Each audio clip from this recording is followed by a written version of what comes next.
getting sunny again almost, and then all of a sudden a squall hit very quickly. It's been pretty stormy all week. Just like this. Rain, wind, water spouts.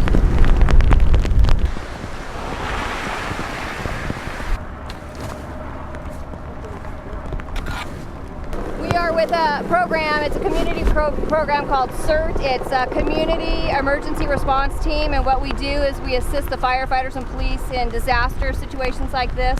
We take away the menial jobs so that they can really focus on the things that are important. So we feel lucky to be a part of it.